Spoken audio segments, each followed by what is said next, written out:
नमस्कार, good morning, जोहार। मैं चुनचुन कुमार, आप देख रहे हैं झारखंडी हिंदी न्यूज। तो चलिए जानते हैं आज की पहली और बड़ी खबर। जेडीयू ने हेमंत सोरेन की खतियान यात्रा को बताया पॉलिटिकल स्टंट। बिहार सरकार में भवन निर्माण विभाग के कैबिनेट मंत्री और झारखंड के प्रदेश प्रभारी अशोक चौधरी झारखंड में जेडीयू संगठन को फिर से खड़ा करने के लिए प्रदेश के 3 दिवसीय दौरे पर हैं। इसी दौरान रांची के मोरहाबादी स्थित राजकीय अतिथिशाला में प्रदेश स्तरीय जदयू नेताओं के साथ बैठक के बाद एक मीडिया से बातचीत की, जहां उन्होंने कहा कि झारखंड प्रदेश में संगठन और मजबूती के लिए काफी पुराने समय से लगातार प्रयासरत रही है। पार्टी से गए नेता और पार्टी से जोड़ने में नए लोगों को जदयू लगातार लगी हुई है। उन्होंने कहा है कि जदयू के लिए झारखंड का एक फर्टिलाइज्ड भूमि है और यहाँ जदयू के विस्तार की काफी संभावनाएं हैं।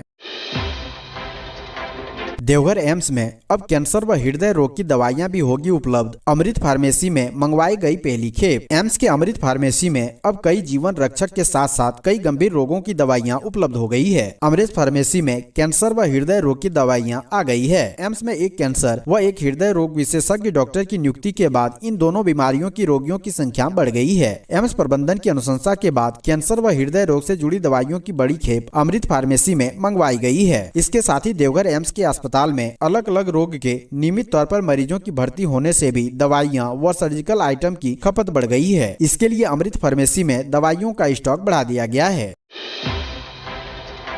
5 एकड़ खेत में लगे अफीम की फसल को किया गया नष्ट, पुलिस कर रही किसानों की तलाश। खुट्टी उपायुक्त और एसपी के निर्देश के आलोक में जिला प्रशासन की टीम लगातार अफीम के खिलाफ अभियान चला रहा है। इस अभियान के तहत अड़की, मुरहू और खुट्टी के प्रखंड के इलाकों में अफीम की खेती को चिन्हित किया गया। इसके बाद 5 एकड़ जमीन पर लगे अफीम की फसल को नष्ट किया गया। अब खुट्टी पुलिस अफीम की खेती करने वाले किसानों की तलाश में जुटी है। डीसी शशि रंजन और एसपी अमन कुमार पहली बार अड़की प्रखंड के तोड़ांग पंचायत के बदानी गाँव पहुँचे। यह इलाका अति नक्सल प्रभावित है। इस नक्सल प्रभावित इलाका में पहुंचकर अफीम के लहलहाते खेतों में पहुंचकर फसल नष्ट किया। यह प्रशासन की बड़ी सफलता है। इस अभियान से साफ जाहिर होता है कि नक्सली गतिविधियों पर अंकुश लगा है।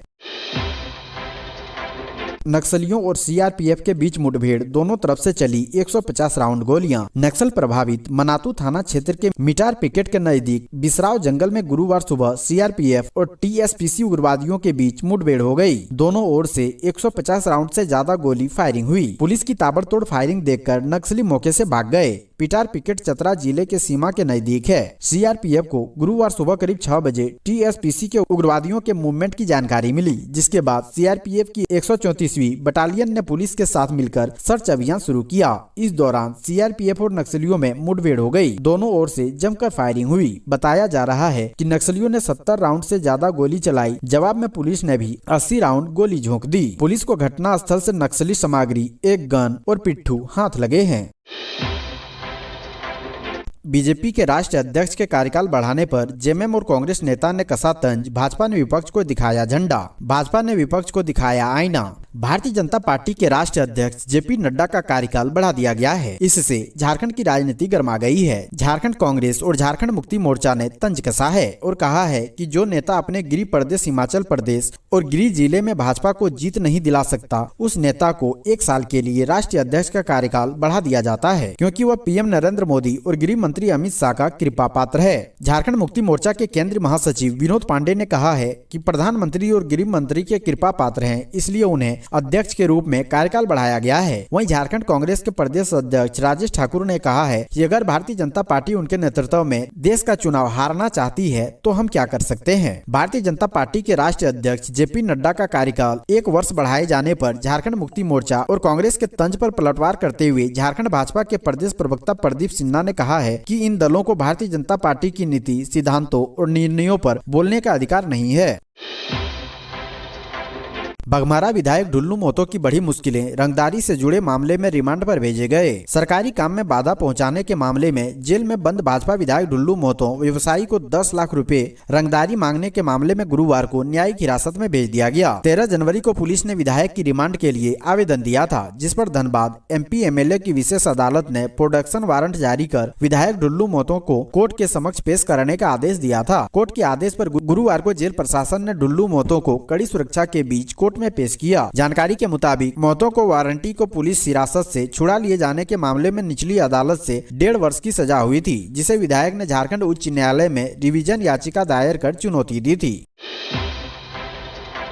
रांची में होने वाले पहले T20 मैच के ऑनलाइन टिकटों की बिक्री शुरू, जानिए कैसे करें बुकिंग और कीमत। रांची के ध्रुवा स्थित JSCA स्टेडियम में 27 जनवरी से होने वाले T20 अंतर्राष्ट्रीय क्रिकेट मैच का पहला मुकाबला खेला जाएगा। इसको लेकर JSCA प्रशासन ने तैयारियां पूरी कर ली है। स्टेडियम ग्राउंड में कोई कमी नहीं रहे, इसको लेकर अधिकारी नियमित रूप से निरीक्षण कर रहे हैं। JSCA स्टेडियम के पूर्व उपाध्यक्ष अजय नाथ सहदेव ने बताया है कि 27 जनवरी को पहला मुकाबला इंडिया और न्यूजीलैंड के बीच खेला जाएगा। यह मैच JSCA स्टेडियम में खेला जाएगा। यह मैच को लेकर लोगों में काफी उत्साह है। उन्होंने कहा कि T20 मैच को देखने के लिए जो भी लोग आएंगे उन्हें एक अच्छा खेल देखने को मिलेगा। उन्होंने कहा है कि भारतीय क्रिकेट टीम के लिए रांची का JSCA स्टेडियम हमेशा लकी रहा है। इस मैदान पर भारत ने ज्यादातर मैचें जीती है, इसलिए रांची में होने वाले मैच को लेकर लोग ज्यादा उत्साहित हैं। उन्होंने कहा कि अंतर्राष्ट्रीय मैच को देखने के लिए टिकट की खिड़की 23 जनवरी से खोल दी जाएगी। इसके बाद लोग आसानी से टिकट काउंटर से मैच का टिकट ले सकेंगे। उन्होंने कहा कि खेल प्रेमियों के लिए ऑनलाइन टिकट बुक करने की व्यवस्था सुनिश्चित की गई है, लेकिन इस प्रक्रिया में थोड़ा बदलाव किया गया है। उन्होंने कहा है कि जो लोग ऑनलाइन टिकट बुक कराएंगे उन्हें होम डिलीवरी के माध्यम से टिकट घर तक पहुंचाया जाएगा।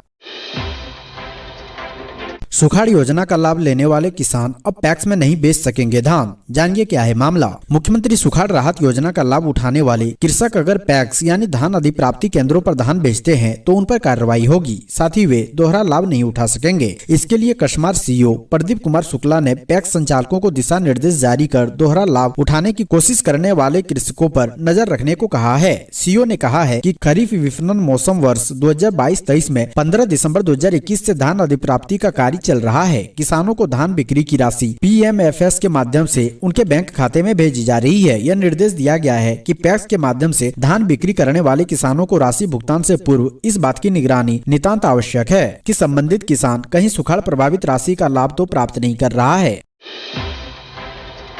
उपचुनाव को लेकर आचार संहिता लागू, तैयारियों में जुटा प्रशासन। रामगढ़ उपचुनाव को लेकर प्रशासन ने तैयारियां पूरी कर ली है। बुधवार को रामगढ़ विधानसभा उपचुनाव की घोषणा के बाद जिला प्रशासन ने जिला समाहरणालय सभा कक्ष में उप विकास आयुक्त नगेंद्र कुमार सिन्हा ने कहा है कि भारत निर्वाचन आयोग द्वारा रामगढ़ विधानसभा उपचुनाव के लिए अधिसूचना जारी किए जाने के बाद रामगढ़ जिला में आदर्श आचार संहिता लागू हो गई है। मीडिया से बात करते हुए उप विकास आयुक्त ने कहा है कि रामगढ़ विधानसभा उपचुनाव के लिए 31 जनवरी को गजट नोटिफिकेशन जारी होगा। 7 फरवरी तक नामांकन किया जा सकेगा। नामांकन लिए आवेदन की स्क्रूटनी 8 फरवरी को किया जाएगा और नाम वापसी के लिए आखिरी तिथि 10 फरवरी तक होगी। इस उपचुनाव के दौरान मतदान 27 फरवरी को और वोटों की गिनती 2 मार्च को होगी। वहीं चुनाव की प्रक्रिया 4 मार्च तक पूरी कर ली जाएगी। झारखंड में मैट्रिक और इंटर की परीक्षाएं 14 मार्च से। झारखंड एकेडमिक काउंसिल ने मैट्रिक और इंटर की परीक्षा का शेड्यूल जारी कर दिया है। परीक्षा 14 मार्च से शुरू होगी। मैट्रिक की परीक्षाएं 3 अप्रैल और इंटर की 5 अप्रैल तक चलेगी। इस वर्ष 100% सिलेबस के आधार पर परीक्षा ली जाएगी। उत्तर पुस्तिका का मूल्यांकन अप्रैल में शुरू होगा। परीक्षा परिणाम 15 जून तक जारी कर दिया जाएगा। मैट्रिक की परीक्षा प्रथम पाली और इंटर की परीक्षा द्वितीय पाली में होगी। कई ऐसे परीक्षा केंद्र भी हैं जहां मैट्रिक और इंटर दोनों परीक्षा होगी। मैट्रिक के परीक्षार्थियों का प्रैक्टिकल और आंतरिक मूल्यांकन 7 फरवरी से 4 मार्च तक संबंधित स्कूलों में होगा। इंटर का प्रैक्टिकल और आंतरिक मूल्यांकन 7 फरवरी से 4 मार्च तक संबंधित संस्थानों में होगा। स्कूल और कॉलेज 8 फरवरी से 6 मार्च तक प्रैक्टिकल और आंतरिक मूल्यांकन के अंक जैक की वेबसाइट में अपलोड कर सकते हैं। सालखन मुर्मू ने कहा, भारत के आदिवासियों का हो रहा है धार्मिक नरसंहार। पूर्व सांसद सह आदिवासी संगल अभियान के राष्ट्रीय अध्यक्ष सालखन मुर्मू का कहना है कि आज जिस तरह से आदिवासियों की मांगों को पूरी नहीं की जा रही है, उससे साफ लग रहा है कि भारत के आदिवासियों का धार्मिक नरसंहार किया जा रहा है। राष्ट्रीय अल्पसंख्यक आयोग के अनुसार केंद्र और झारखंड सरकार के फैसलों के अनुरूप जैन स्थल समेत शिखर तीर्थ स्थल ही रहेगा, पर्यटन केंद्र नहीं बनेगा। आयोग अध्यक्ष इकबाल लालपुरा के अनुसार पारसनाथ पहाड़ जैनियों का तीर्थ स्थल ही रहेगा। तब वहाँ आदिवासियों के मरांग बुरु अर्थात ईश्वर और युग जहेर थान यानी पूजा स्थल का क्या होगा? क्या आदिवासियों का ईश्वर नहीं है, धर्म नहीं है, तीर्थ स्थल नहीं है? यह भारत के आदिवासियों के खिलाफ एक बड़ा षड्यंत्र है, धार्मिक नरसंहार है। सीएम हेमंत के जमशेदपुर में खतियानी जोहार यात्रा को लेकर रूट और कार्यक्रम तय। रोड शो में 1700 बाइक होगी शामिल। मुख्यमंत्री हेमंत सोरेन के जमशेदपुर में 30-31 जनवरी को प्रस्तावित कार्यक्रम और खतियानी जोहार यात्रा को लेकर रूट व कार्यक्रम तय किया गया है। सीताराम डेरा आदिवासी हॉल में झामुमो जिला अध्यक्ष घाटशिला विधायक रामदास सोरेन की अध्यक्षता में बुधवार को हुए बैठक में जिले के चारों विधायकों व पार्टी के वरीय नेताओं व कार्यकर्ताओं को अलग अलग जिम्मेदारी दी गई है। जानकारी के अनुसार जिले के अलग अलग प्रखंडों से कुल 80 बसों से कार्यकर्ता शहर आएंगे। इसे सफल बनाने के लिए 20 होल्डिंग लगाई जाएगी। शहर के अलग अलग क्षेत्रों से कुल 1700 मोटरसाइकिल की अलग अलग टीम खतियानी जोहार यात्रा में शामिल होगी। झारखंड में 21 जनवरी तक छाया रहेगा कोहरा। झारखंड में पिछले 2 दिनों से मौसम का मिजाज बदला है। इस बीच राजधानी रांची समेत आसपास के इलाकों में ठंड भी बढ़ी है। रांची का न्यूनतम तापमान 10 डिग्री सेल्सियस से नीचे चला गया है। रांची मौसम विज्ञान विभाग ने बताया है कि अगले 24 घंटे तक राजधानी समेत राज्य भर में मौसम सर्द रहेगा। इस दौरान कोहरा छाया रहेगा और हल्के बादल के छाने के भी आसार हैं, जो अगले 21 जनवरी तक छाए रहेंगे, जिसका असर राज्य के दक्षिणी भाग में अधिक होगा। आदिवासियों के तीर धनुष छीने जाने पर भड़के सीएम सोरेन, पुलिस को गंभीर परिणाम भुगतने का अल्टीमेटम। खतियानी जोहार यात्रा को लेकर गिरिडीह पहुंचे झारखंड के मुख्यमंत्री हेमंत सोरेन ने अंतिम दिन बुधवार को झंडा मैदान से विपक्ष के खिलाफ हुंकार भरी। इस दौरान उन्होंने अधिकारियों पर गुस्सा निकाला और सम्मेद शिखर के मुद्दे पर जैन समाज को भी आड़े हाथ लेने में कोई कसर नहीं छोड़ी। अपने संबोधन के दौरान मुख्यमंत्री हेमंत सोरेन ने खुले मंच से गिरिडीह पुलिस और अर्धसैनिक बलों को अल्टीमेटम देते हुए कहा है कि तीर धनुष और नगाड़ा आदिवासियों की परंपरा है और राज्य में एक आदिवासी मुख्यमंत्री है तो यह कतई बर्दाश्त नहीं होगा कि आदिवासियों के परंपरा से पुलिस खिलवाड़ करे। सीएम हेमंत सोरेन ने कहा है कि वो पिछले 2 दिनों से गिरिडीह में है और इन 2 दिनों में सिर्फ एक ही शिकायत सामने आई है कि स्थानीय पुलिस और अर्धसैनिक बल अब नक्सलियों के नाम पर आदिवासियों के घर घुसकर उनके तीर धनुष और नगाड़ों को छीन रहे हैं। सीएम ने खतियानी जोहार यात्रा के खुले मंच से पुलिस को अल्टीमेटम दिया कि नक्सली है तो उसे साबित करें और जेल भेजें, लेकिन बेवजह किसी आदिवासी को परेशान नहीं करें। खास तौर पर परंपरा के साथ खिलवाड़ बिल्कुल भी नहीं हो। मुख्यमंत्री हेमंत सोरेन ने कहा है कि अब भी राज्य के अधिकारी उनके सरकार को बेवकूफ बना रहे हैं। पंचायत से लेकर हर स्तर पर योजनाओं में गड़बड़ी है। कहीं किसी योजना के पारदर्शिता रखी ही नहीं जा रही है। ऐसे में उनकी सरकार ने अब तय किया है कि काम नहीं कर सिर्फ कागजों में उपलब्धि दिखाने वाले अधिकारियों और कर्मियों के वेतन में कटौती की जाएगी, फिर चाहे वो एक IAS अधिकारी हो या उनसे छोटे स्तर के अधिकारी, क्योंकि उनका मानना है कि ऐसा होगा तो अधिकारियों के होश ठिकाने आएंगे।